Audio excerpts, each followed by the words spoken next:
Tapi kalau mabuk tu bukan mabuk yang diusahakan, mungkin orang letak dalam minuman dia, mungkin dia ni jenis tak boleh makan Panadol, dia makan Panadol dia jadi pening, mabuk, kemudian dia jatuhkan talak pada isteri. Tidak jatuh sebab itu bukan hasil usaha dia. Ini menurut pandangan jumhur. Sama juga dalam bab zihar. Zihar ini kalau dalam keadaan mabuk yang memang dia yang buat, maka sah zihar dia. Kalau mabuk tu bukan hasil usaha dia, maka sah dia tidak, zihar dia tidak dikira sah. Okey. Apabila suami melafazkan zihar kepada 4 orang isteri dengan satu lafaz, dia kata, bagiku kamu semua ni, punggung kamu semua ni macam punggung mak abang. Dia sekali harung dia 4 orang isteri dia kata macam tu. Maka 4 kan, telah diziharkan. Implikasinya, ni kita tengok. Dia kata, dia tidak boleh bersetubuh dengan setiap orang dari mereka. 4 tak boleh bersetubuh. Puasa lah tuan-tuan. 4 orang. Kemudian, menurut pandangan jumhur ulama, memadailah bagi menunaikan satu kafarah. Bagaimanapun, menurut pandangan Imam Syafi'i, ia mestilah menunaikan 4 kafarah. Tuan-tuan, kalau nak bebaskan 4 orang tu, 4 kafarah. Namun ada pandangan dalam mazhab Syafi'i juga. Dia beza tu, Imam Syafi'i dan mazhab Syafi'i. Imam Syafi'i imam tu lah. Mazhab ni dia ialah ulama-ulama yang mengikut dasar yang telah dibuat oleh Imam Syafi'i. Contohnya Imam Nawawi, imam besar, tapi bermazhabkan Syafi'i. Imam Ramli, imam besar, tapi bermazhabkan Imam Syafi'i, mazhab Syafi'i. Jadi tuan-tuan, dalam mazhab Syafi'i juga ada pandangan yang menyatakan hanya sekali saja. Sekali saja. Lalu tuan-tuan, saya cenderung pada pandangan, ini bukan pandangan saya. Tu tuan-tuan, kadang-kadang kita silap, apalah ustaz ni, tak. Kecenderungan. Bila kita tengok balik kecenderungan. So saya cenderung pada pandangan yang menyatakan bahawa cukup dengan satu kafarah. Jika sekiranya isteri dia ada 4 orang, dia telah zihar, maka satu kafarah cukup untuk membebaskan 4 orang isterinya. Wallahu a'lam.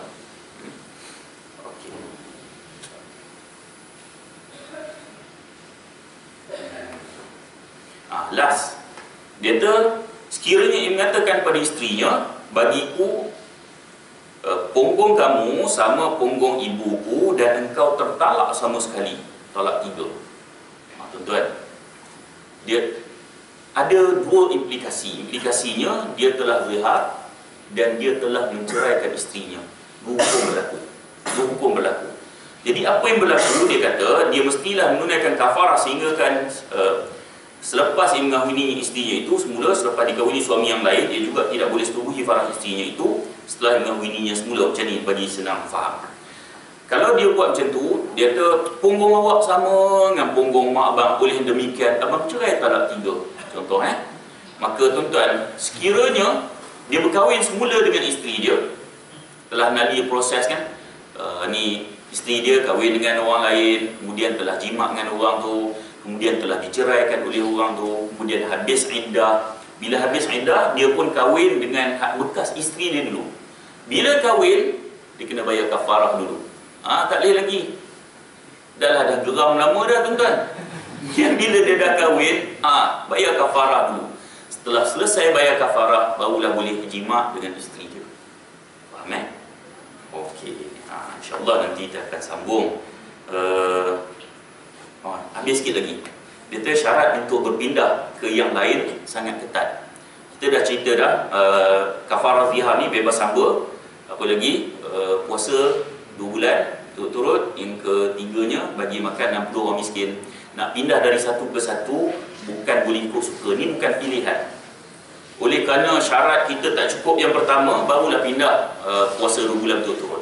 Kalau kita syarat kita tak mampu untuk puasa 2 bulan betul-betul, tak mampu ni diukur oleh syarat, bukan diukur oleh kita, maka barulah boleh berpindah pada bagi makan 60 orang miskin. InsyaAllah nanti kita akan masuk dalam ayat yang kelima. Wallahu a'lam. Mudah-mudahan pertemuan kita ada manfaat. Kalau terkasar bahasa, mohon maaf. Saya sudahi dengan bila taufiq. Assalamualaikum warahmatullahi wabarakatuh. Alhamdulillah, insyaAllah. Bismillahirrahmanirrahim. Alhamdulillah rabbil alamin, wassalatu wassalamu ala asyrafil anbiya'i wal mursalin wa ala alihi washabbihi ajma'in. Allahumma faqihna fid din wa 'allimna at-ta'wil. أرنا الحق حقا وارزقنا اتباعه وأرنا الباطل باطلا وارزقنا اجتنابه.